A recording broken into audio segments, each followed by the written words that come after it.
सत्यवती, दासराज की पुत्री। यहाँ किसकी प्रतीक्षा कर रही हो? उन यात्रियों की जिन्हें यमुना पार जाना हो। मुझे यमुना पार कराओगी? क्यों नहीं, अवश्य।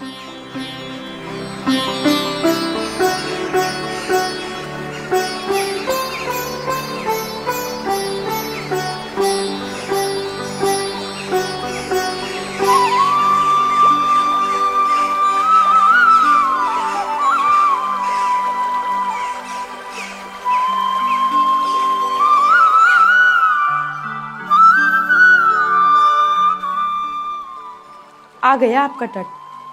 संभवतः मेरा तट उस पार है। उस पार ले चलो।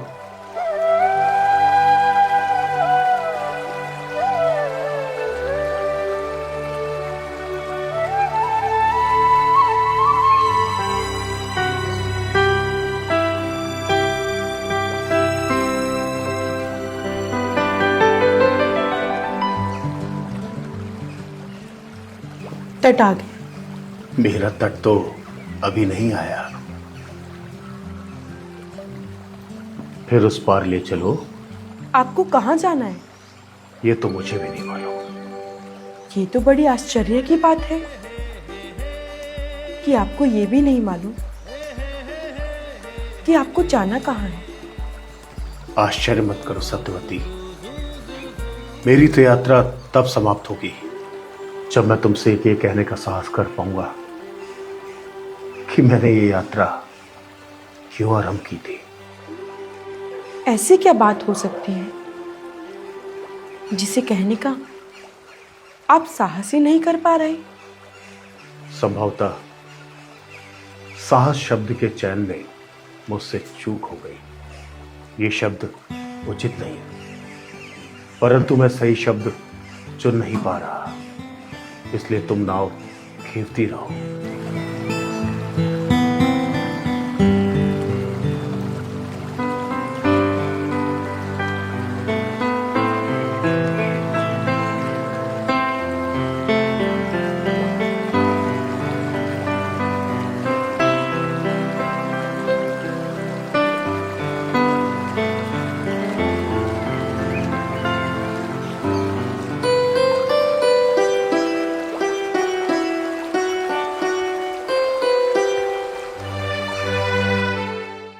उचित शब्द मिले कि फिर उस तट की ओर चलूं।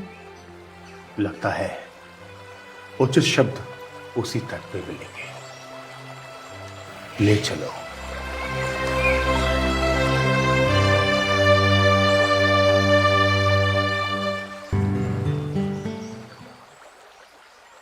मैं हस्तिनापुर नरेश भरतवंशी शांतनु हूं सत्यवती। मैंने तो आपके वेश द्वारा आपको तो पहले ही पहचान लिया था महाराज। तब तो तुम ये भी समझ गई होगी कि मैं तुमसे क्या कहना चाहता हूं। मैं सुने बिना क्यों समझूं? तुम्हारे सौंदर्य और उसकी सुगंध ने मेरा मन मोह लिया है सत्यवती। मैं तुमसे विवाह करना चाहता हूं। परंतु ये निर्णय तो मेरे पिताजी ले सकते हैं कि मैं आपसे विवाह कर सकती हूँ या नहीं। परंतु मैं तुम्हारे हृदय की बात सुने बिना तुम्हारे पिता के पास नहीं जा सकता सत्यवती। मेरे हृदय की बात तो अब तक आपके हृदय को जान लेनी चाहिए थी महाराज।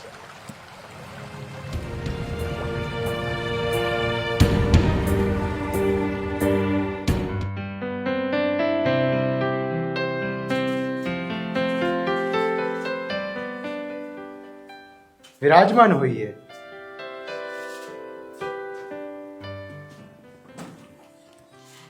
वस्त्र और शस्त्र से आप राजा लगते हैं। मैं भरतवंशी शांतनु। हस्तिनापुर नरेश। विराजिए दासराज।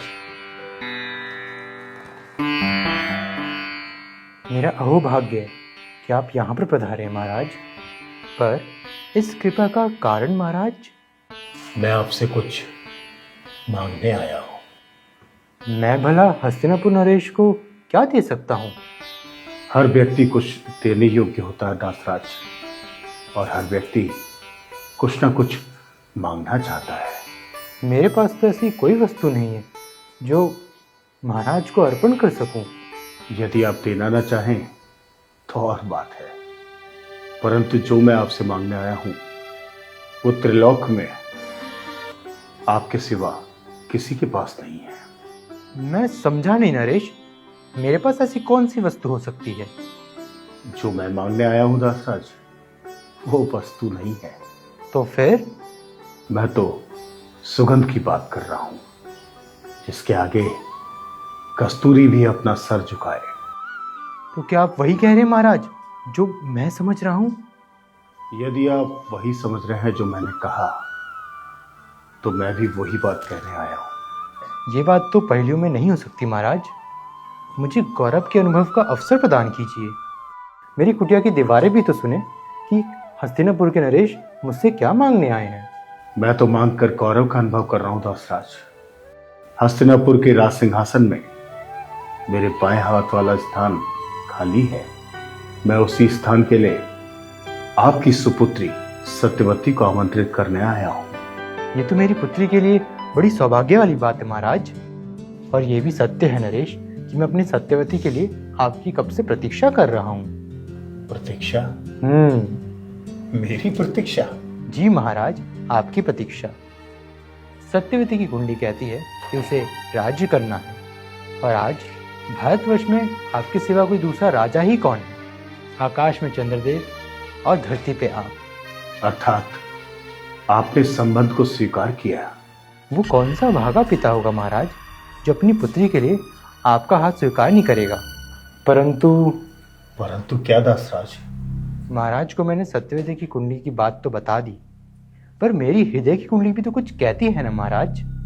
क्या कहती है आपके हृदय की कुंडली दासराज? मेरा हृदय चाहता है कि सत्यवती का पुत्र राज करे। सत्यवती के लगन के रास्ते में बस यही एक अड़चन है। परंतु मैं गंगा पुत्र देवव्रत को युवराज घोषित कर चुका हूं दासराज। पता है, यदि पता ना होता तो ये प्रतिबंध ही क्यों लगाता? परंतु ये कोई प्रतिबंध नहीं हुआ दासराज। अरे जरा विचार तो कीजिए कि आप कह क्या रहे हैं। कहिए तो नदियों की डगर बदल दूं, वायु का मार्ग फेर दूं, ग्रहों के मार्ग बदल दूं, और अग्नि से कहूं कि वो आपके चूल्हे में चले, आपके घर में नहीं लगे। पर मैं अपने पुत्र देवव्रत के साथ यह अन्याय क्यों करूं? क्या इसलिए कि कामदेव ने मुझे घायल कर दिया? आप कोई प्रतिबंध जैसा प्रतिबंध लगाए दासराज, मैं देवव्रत के विषय में प्रतिबद्ध हूं। आप वो सब कुछ करने को तैयार है महाराज जो मैं नहीं चाहता, और जो एक बात मैं चाहता हूं वही आप करने को तैयार नहीं। अब तो हस्तिनापुर नरेश से क्षमा चाहता हूं। आप सत्यवती के भाग्य को बदलना चाहते हैं जो मुझे स्वीकार नहीं। यदि उसकी संतान को राज्य करना है तो उसकी संतान ही राज्य करेगी। सत्यवती की भाग्य रेखा उसके संतान को राज्य कराने वाली राजा को खुद ही यहाँ पे खींच लाएगी महाराज। वो राजा ही क्या, जिसे अपने वचन की डोरी के अलावा और कोई डोरी बांध ले, तो फिर सत्यवती के लिए किसी और राजा का इंतजार करे दासराज। क्योंकि हस्तिनापुर का शांतनु किसी एक को अधिकार देने के लिए किसी दूसरे का अधिकार नहीं छीन सकता।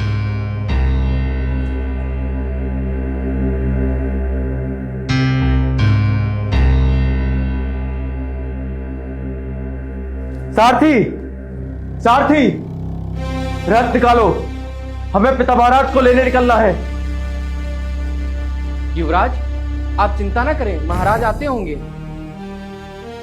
और महामंत्री, पिता महाराज कहाँ रह गए थे आप? मार्ग की तलाश कर रहे थे पुत्र, अपने मार्ग की तलाश कर रहे थे।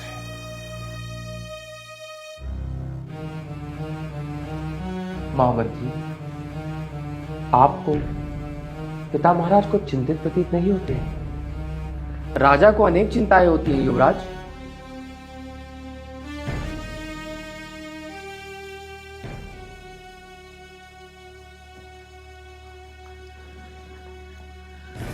चिंता ना करो बेटी, केवल मनुष्य ही झूठ बोलता है, परंतु जैसे नदी का पानी झूठ नहीं बोलता, मीन झूठ नहीं बोलती, जैसे नाव के पाल से वायु झूठ नहीं बोलती, उसी तरह भाग्य रेखा भी झूठ नहीं बोलती।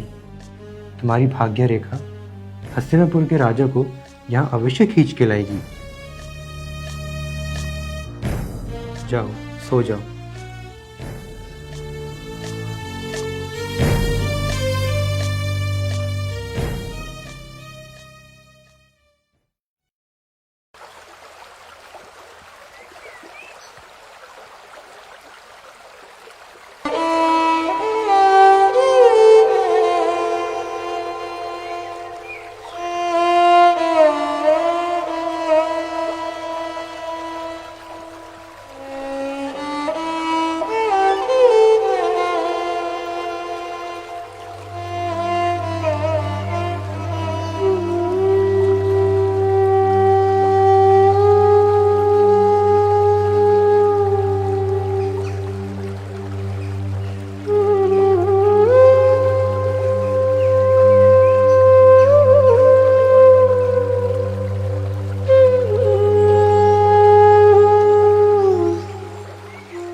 प्रणाम पिता महाराज।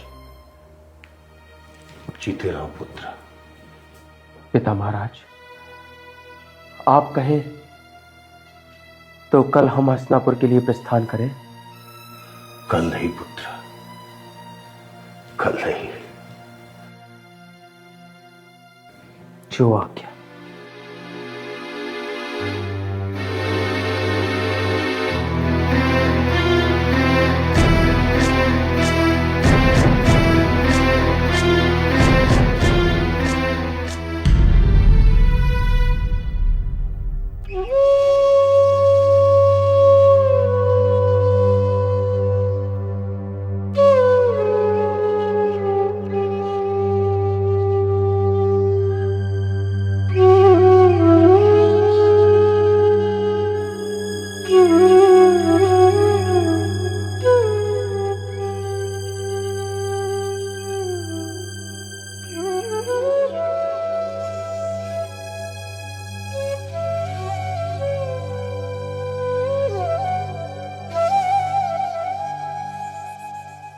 अरे पुत्र, तुम? मैं हजारों बाणों के घाव सहन कर सकता हूं पिता महाराज, किंतु आपके ये मौन का घाव मुझसे सहा नहीं जाता। आप मुझे तो बताइए, क्या बात है? क्या बताओ पुत्र? वही बात पिता महाराज, जिसने आपको मौन की इस मरुभूमि का बंदी बना दिया है। कोई बात नहीं है पुत्र, जो तुमको बताओ। पिताश्री, यदि राज्य की कोई चिंता हो तो युवराज होने के नाते मुझे तो इसका ज्ञान होना ही चाहिए ना। अवश्य, किंतु राजा भी अपनी सारी चिंताएं किसी को नहीं बता सकता पुत्र, किसी को नहीं बता सकता। क्या पिता भी अपनी सारी चिंताएं पुत्र को नहीं बता सकता? हाँ, पिता भी सारी चिंताएं अपने पुत्र को नहीं बता सकता। जाओ पुत्र, जाओ, जाकर विश्राम करो।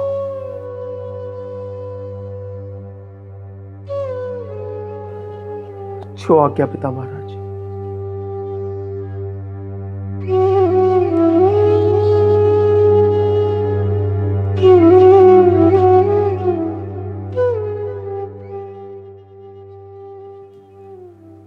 आओ महामंत्री।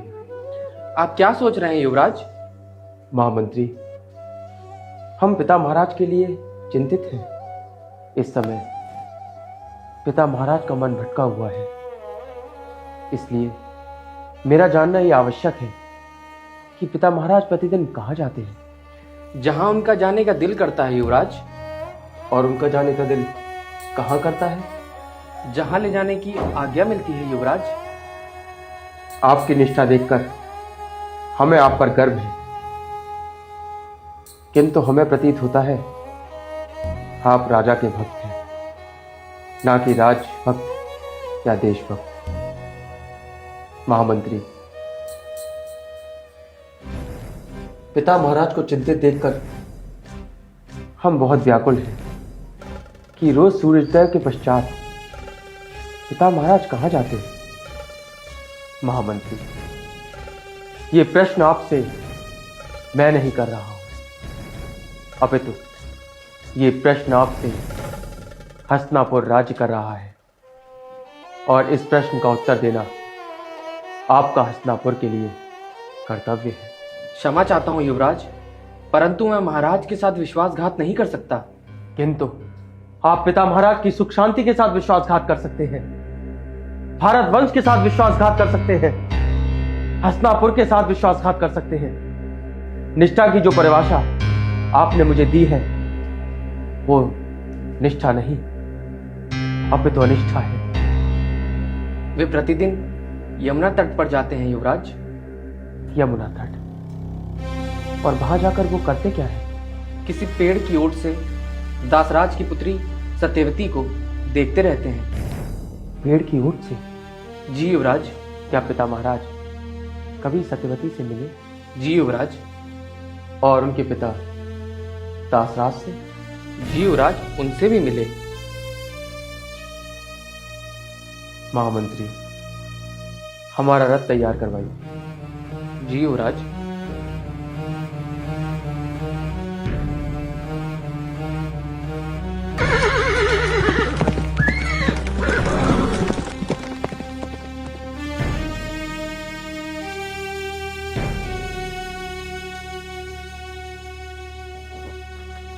प्रणाम युवराज।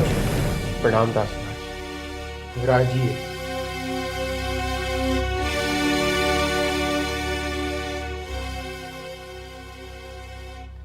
दासराज के घर पे जो आपकी कृपा का चांद निकला तो इस घर की रात दिन में बदल गई, परंतु युवराज ने सूर्योदय की प्रतीक्षा क्यों नहीं की?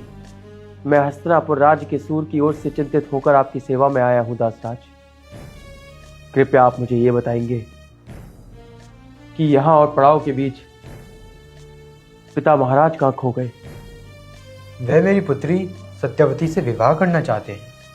तो फिर रुकावट क्या है? क्या पिता महाराज का हृदय और हस्तिनापुर का राजमहल आपको देवी सती के लिए छोटा दिखाई पड़ रहा है? यह आपने क्या कह दिया गंगापुत्र? तो फिर बस एक रुकावट है गंगापुत्र। किंतु वो रुकावट है क्या? सत्यवती की भाग्य रेखा कहती है कि उसका पुत्र राज करेगा, और यही एक वचन महाराज ने नहीं दिया। ये तो ये वचन दे ही नहीं सकते थे दासराज। मैं समझा नहीं कुमार। उन्हें तो ये वचन देने का अधिकार ही नहीं था दासराज। राजा को वचन देने का अधिकार नहीं कि उसके बाद राजा कौन होगा? अधिकार है, किंतु पिता महाराज इस अधिकार का प्रयोग कर चुके हैं। राजा एक ही पद या एक ही पदवी को दो व्यक्तियों को तो नहीं दे सकता ना दासराज। आपने कभी पिता महाराज के धर्म संकट को समझने का प्रयत्न ही नहीं किया। तो आप समझा दीजिए।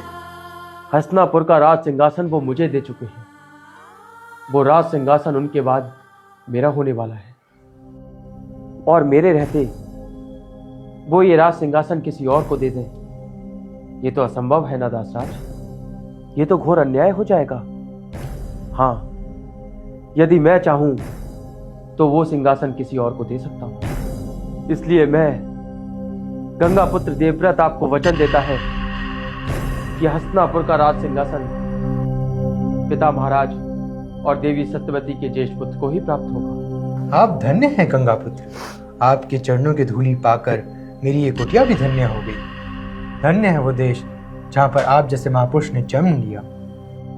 अपने पिता की प्रशंसा का काम अपने भाग्य से चुकाना हर पुत्र के बस की बात नहीं। नहीं दासराज, नहीं। जो भी हो रहा है वो देवी सत्यवती की भाग्य रेखा अनुसार ही हो रहा है। यदि हस्तिनापुर की गद्दी मेरे भाग्य में होती तो देवी सत्यवती की भाग्य रेखा उसका विरोध क्यों करती? भाग्य रेखाएं कभी एक दूसरे को नहीं काटती दासराज। इसलिए मैं देवी सत्यवती की भाग्य रेखा को प्रणाम करता हूँ, और यदि अब आप मुझे आज्ञा दें तो मैं उन्हें साथ ले जाऊं। परंतु गंगापुत्र, अब ये कौन सा परंतु है दासराज जिसने सर्प के समान फन गाड़ लिया? जिस प्रकार महाराज को आपकी ओर से वचन देने का अधिकार नहीं था, ठीक उसी प्रकार आपको अपनी संतान की ओर से वचन देने का अधिकार नहीं है। यदि आपकी संतान ने हस्तिनापुर के राज सिंहासन पर प्रश्न उठाया तो उसका परिणाम क्या होगा गंगापुत्र? आपकी आशंका का आधार ही नहीं, इसलिए मैं आज इस अजगर का भी मुंह कील देता हूं। हाँ, मैं अपनी संतान की ओर से कोई वचन देने का अधिकारी नहीं, किंतु संतानहीन होने का अधिकारी तो हूं ना दासराज।